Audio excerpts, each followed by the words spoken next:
everyone and welcome back to AustinPlus commentary, where today we are answering a sincere question. Have sitcoms actually changed? Because we've been watching them in our living rooms for years and years now, but we still watch them, and I'm in a rerun of like so many sitcoms right now. Are they too repetitive? So without further ado, let's just get right into it. So there's 4 things we really need to cover with this. It's probably a short video anyway, but the 4 things that we really need to cover is why were sitcoms really good originally? The golden age of sitcoms definitely began between the 80s and the 2000s. They were probably the golden age of sitcoms when they started skyrocketing and when their popularity absolutely shot up. The characters, the simple witty writing, and the comfort TV is what made it so iconic. Friends, The Office, and Seinfeld are all perfect examples. Friends were more to do with the rom-com aspect.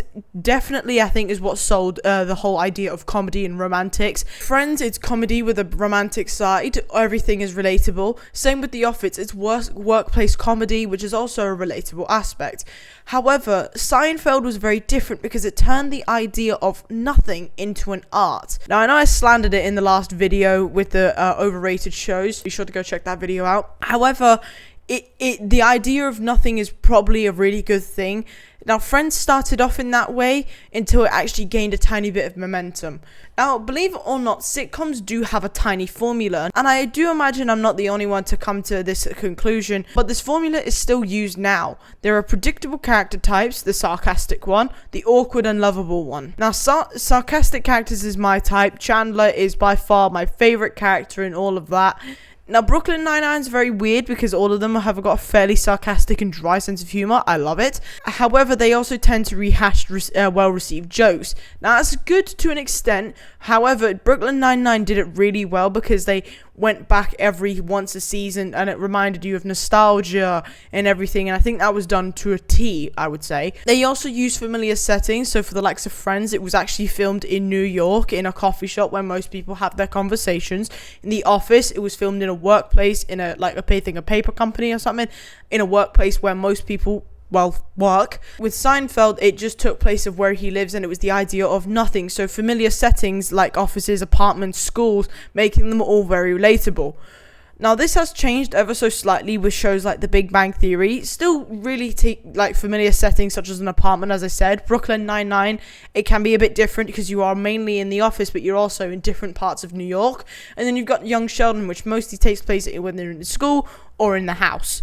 Now, this begs the questions, are sitcoms stuck in the nostalgia because it's safe, or are they afraid to evolve? Now, I use that term afraid to evolve very loosely because sitcoms are still really well received to this day, but they've still got that popularity, they've still got that those like rehashed stuff, but it still works. Now, the thing is, things did evolve for sitcoms. Now, we had Friends, which was an exemplary format in terms of sitcoms, such as Modern Family, which was a mockumentary style, and I only recently found out what that actually means. You had The Good Place, a philosophically confusing show, but it was funny at times. I just got lost in the story.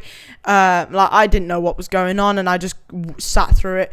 Now, Ted Lasso was perfect because it was both emotional, but it was so culturally funny. It was perfect. There was also then Abbott Elementary, which mixed sincerity and comedy hand in hand, and these are still comfort shows to this day. Now, with all this, it really begs the question, are sitcoms still repetitive to this day, as I said with the new stuff? Now, there's a big duality with these comedies, because these days, repetitiveness and comfort go hand in hand, as I said, because they know what works. Sitcoms aren't supposed to surprise you. They're supposed to make you feel like you're home. They're supposed to make you feel safe, and they're supposed to make you feel like happy and liven you up, but it's not supposed to be complicated.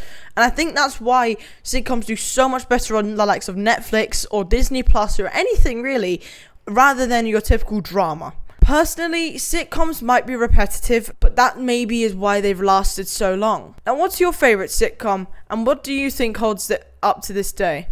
Let me know in the comments below. But without further ado, everyone, I do hope you all enjoyed this video, and if you did, please leave a like and subscribe and comment what else you'd like to see on the channel. There is a few new things coming to this channel, so please do stay tuned for that. But without further ado, bye everyone! Yeah!